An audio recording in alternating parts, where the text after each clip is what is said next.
Hello student, स्वागत है आप सभी का एक बार फिर से हमारे इस ऑफिशियल यूट्यूब चैनल में जिसका नाम है एसोल सॉल्यूशन। मैं चंदन कुमार हाजिर हूं आप सभी के सामने अपनी एक और नई वीडियो के साथ। सो गाइस, आज की इस नई वीडियो में हम बात करने वाले हैं मार्क्सवाद, कार्ल मार्क्स के संपूर्ण जीवन के बारे में। आज की इस नई वीडियो में आप लोगों को कार्ल मार्क्स से जुड़े हुए कोई भी सवाल आपके मन में नहीं आएगा। कार्ल मार्क्स जी के पूरे जीवन का यहाँ पर इतिहास हमने बताया है। ये वीडियो उन सभी स्टूडेंट्स के लिए मोस्ट इंपॉर्टेंट है जो किसी भी यूनिवर्सिटी में ग्रेजुएशन या फिर आपके पोस्ट ग्रेजुएशन यानी स्नातक और स्नातक कोर्स कर रहे हैं। स्पेशली वे सभी स्टूडेंट्स जो एमपीएस के स्टूडेंट्स हैं। एमपीएस का मतलब मास्टर ऑफ पॉलिटिकल साइंस, और मास्टर ऑफ पॉलिटिकल साइंस की 001 फर्स्ट ईयर का ये बहुत ही इंपॉर्टेंट यूनिट है। अगर आप अपने किसी भी ईयर का क्वेश्चन पेपर डाउनलोड करके देखेंगे स्पेशली मास्टर का, तो उसके अंदर मार्क्सवाद से जुड़ा हुआ एक क्वेश्चन आप लोगों को ज़रूर मिलेगा। मार्क्सवाद की जो ये यूनिट है इसको दो भागों में डिवाइड किया गया है, एक यूनिट नंबर 18, एक यूनिट नंबर 19, यानी इकाई 18 और इकाई 19।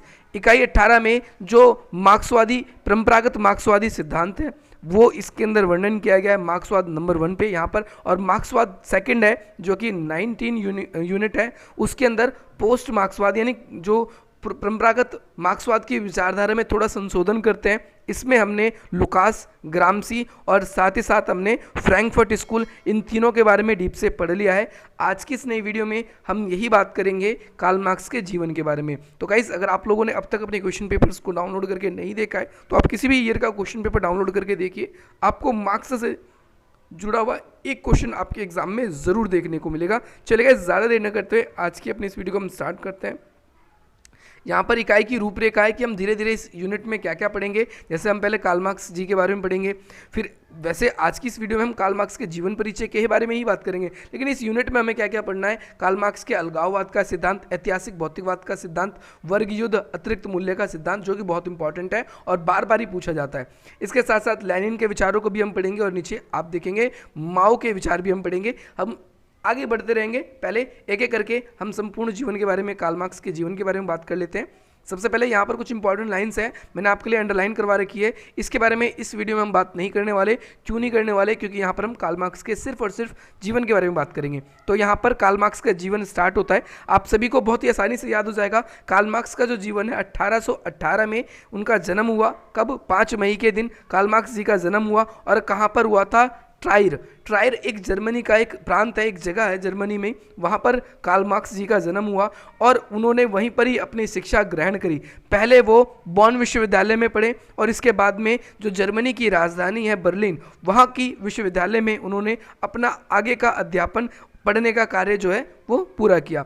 बर्लिन विश्वविद्यालय में जब वो मार्क्स जो युवावस्था में जब मार्क्स थे, तो उस समय उन्होंने क्या किया, हेगलवादी आंदोलन की ओर वो आकर्षित हुए और उन्होंने न केवल पर्शियन सरकार की आलोचना करी बल्कि ईसाई धर्म की भी, वो पर्शियन धर्म की भी, पर्शियन सरकार की भी और ईसाई धर्म दोनों की क्या करते हैं, आलोचना करते हैं।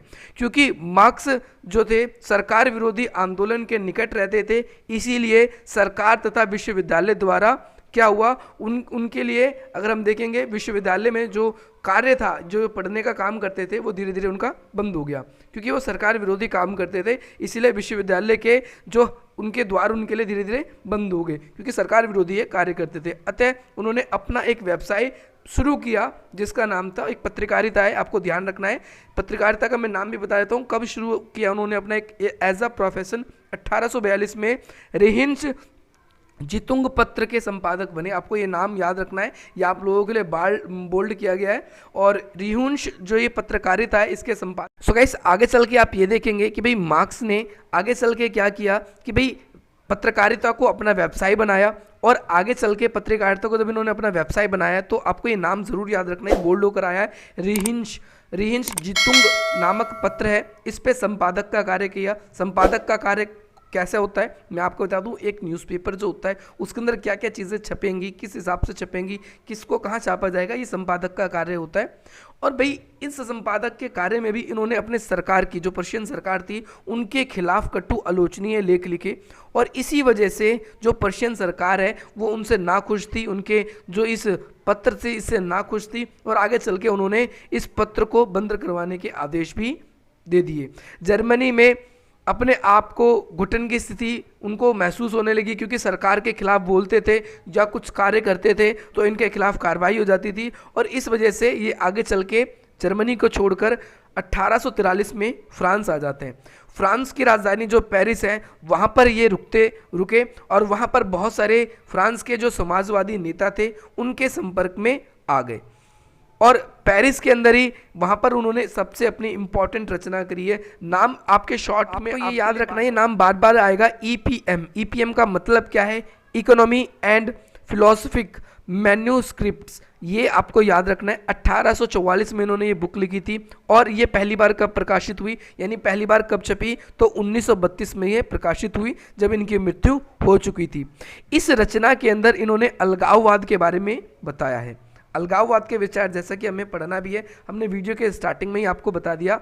और अपने पेरिस वास के दौरान में जो मार्क्स थे उनके एक फ्रेंड भी बन जाते हैं जिनका नाम है फ्रेडरिक एंगल्स। ये इनके संपर्क में आए, दोनों बहुत अच्छे मित्र बनते हैं, और इन्होंने आगे चल के बहुत सारी क्रांतिकारी रचनाएं लिखी हैं, रचनाएं करी हैं। कई ऐसी रचनाएं हैं जो मार्क्स की आगे एंगल्स ने प्रकाशित करी है, इसके बारे में भी हम बात करेंगे। तो भाई अपने क्रांतिकारी विचार के कारण 1844 में मार्क्स को फ्रांस भी छोड़ना पड़ा, जैसे कि उन्हें अपना जर्मनी छोड़ना पड़ा था तो वैसे ही उनको फ्रांस भी छोड़ना पड़ा, और एंगल्स के साथ ही वो कहाँ चले जाते हैं? बेल्जियम चले जाते हैं। अब भाई बेल्जियम में 3 वर्ष तक वो बेल्जियम में रहते, और वहाँ पर बेल्जियम में जब वो 3 वर्षों तक रहे तो उस दौरान वहाँ पर उन्होंने काफ़ी ज़्यादा अध्ययन का कार्य किया, जिसके बाद में उन्होंने ऐतिहासिक भौतिकवाद का सिद्धांत दिया था। और इसकी ये जो बुक है ये बहुत ज़्यादा पॉपुलर होती है। इस ऐतिहासिक भौतिकवाद का जो खंडन है आगे चल के लुकास भी करेंगे, जो हमने आप लोगों को ऑलरेडी बता दिया है। चलिए आगे हम बात करते हैं। मार्क्स का सिद्धांत था, तो भाई इसके अंदर अगर आप देखेंगे तो मार्क्स ने एंगल्स के साथ में मिलकर दी जर्मन आइडियोलॉजी, इस बुक के अंदर उन्होंने अपने भौतिकवाद को बताने का प्रयास किया है। इसके साथ ही ईपीएम, अभी मैंने आप लोगों को बताया था ईपीएम की फुल फॉर्म, अगर आप लोगों को नहीं पता है तो आप पीछे देख सकते हैं। तो भाई ईपीएम की तरह ही द जर्मन आइडियोलॉजी भी मार्क्स के जीवन के दौरान प्रकाशित नहीं हुई, इसे आगे चल के प्रकाशित किया गया था। और आगे चल के आप ये देखेंगे कि भाई इसी समय मार्क्स ने कम्युनिस्ट लीग में प्रवेश कर लिया, जो जर्मन प्रवासियों का एक संगठन था। देखो जैसे ही 3 वर्षों तक वो वहाँ पर रहते हैं, कहाँ पर? बेल्जियम में। बेल्जियम के बाद में दोबारा से ये क्या करते हैं? अपने देश जर्मनी लौट जाते हैं, और वहाँ पर इन्होंने क्या किया? कम्युनिस्ट लीग नामक एक संगठन थी उसमें अपना प्रवेश लिया, और इसके बाद में आगे चल के वहाँ पर भी फिर ज़्यादा दिनों तक नहीं रह पाते ये। इसके बाद में क्या करते हैं? 1847 में लंदन में हुई बैठक में मार्क्स और एंगल्स ने कम्युनिस्ट मैनिफेस्टो लिखने का काम किया। लंदन चले जाते हैं और लंदन वहाँ पर काफ़ी वर्षों तक रहते हैं।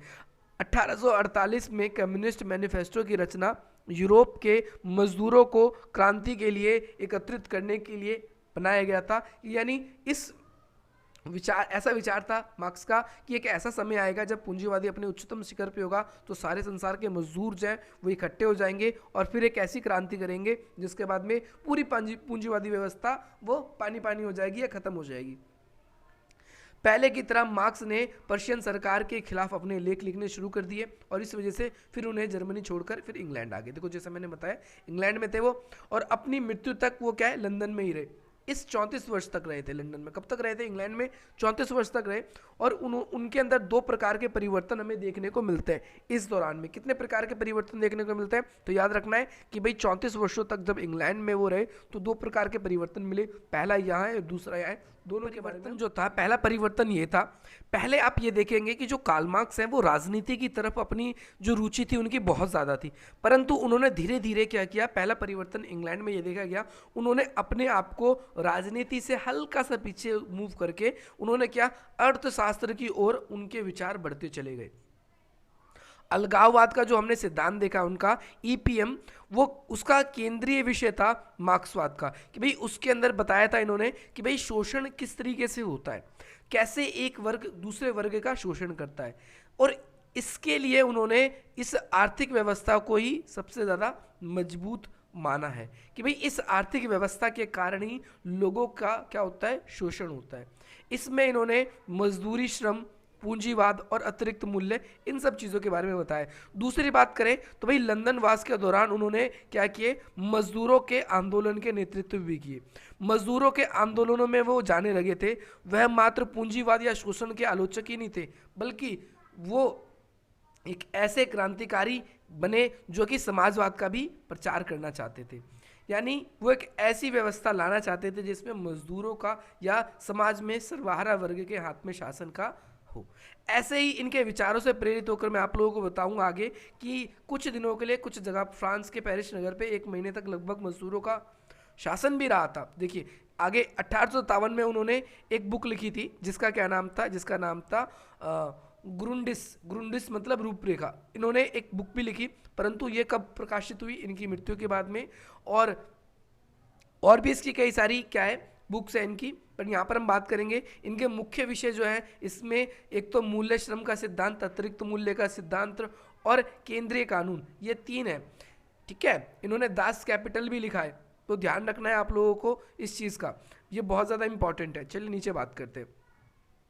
भाई मार्क्स के लंदन में जब वो वहाँ पर रहे तो भाई मार्क्स यूरोप में सभी मजदूरों को एक होने के लिए कहा और अंतर्राष्ट्रीय मजदूरों को एक करने के लिए इन्होंने एक समुदाय भी बनाया था जिसका नाम था अंतर्राष्ट्रीय मजदूर समुदाय या इंटरनेशनल कम्युनिस्ट भी जिसे हम कहते हैं। भाई 1876 तक इंटरनेशनल कम्युनिस्ट में ये सक्रिय रहे, लेकिन इसके बाद में आगे चल के ये उसमें से थोड़े से पीछे हो जाते हैं। 1871 में मार्क्स की द्वारा रचित एक पुस्तक थी जिसका नाम था द सिविल वॉर। ये सिविल वॉर का मतलब ये था कि भाई देश के अंदर ही ये एक ऐसा वॉर होगा जिसमें शासक वर्ग और मजदूर वर्ग के बीच में होगा और शासन जो है वो जनता के हाथ में हस्तांतरित हो जाएगी। समाज का प्रत्येक वर्ग उसका साथ देगा, इसके बारे में हम बात करेंगे। तो भाई यही थी आज आप सभी के लिए वीडियो। आप सभी को ये वीडियो कैसी लगी बिल्कुल मुझे कमेंट करके बताना। अगर आप लोगों को मार्क्सवाद के जीवन के बारे में पता चला हो कि भाई कैसे कैसे वो एक जगह से दूसरी जगह गए, वहाँ पर उन्होंने क्या क्या बुक लिखी, वैसे ये आपको ये समझने के लिए था ये वीडियो कि भाई कार्ल मार्क्स के जीवन में इन्होंने अपने सरकार के भी विरोध रहे, इस वजह से इन्हें अपने देश छोड़ के जाना पड़ता है। और जब आप अब आगे पढ़ोगे इनके अलगाववाद का सिद्धांत, भौतिकवाद का सिद्धांत, तो कहीं ना कहीं आपको हेल्प देगा कि इन्होंने ये सिद्धांत इस समय पर क्यों लिखा, ये बुक इन्होंने इस समय पर क्यों लिखी, क्या फ़ायदा मिला उस चीज़ का उनको, क्योंकि जो भी चीज़ वो ऑब्जर्व करते थे उसको अपनी बुक्स में लिखते थे वो। तो यही चीज़ें थी आज आप सभी के लिए। मैं आशा करता हूँ आप लोगों को इस वीडियो से बहुत ज़्यादा लाभ मिलेगा और आप इसी प्रकार के इंटरेस्टिंग वीडियोस पाने के लिए आप हमें सब्सक्राइब करेंगे, वीडियो को लाइक करेंगे और हमारे टेलीग्राम ग्रुप्स को भी ज्वाइन करेंगे। चलिए गाइस, मिलते हैं हम आपसे अपनी अगली वीडियो में। जय हिंद, जय भारत।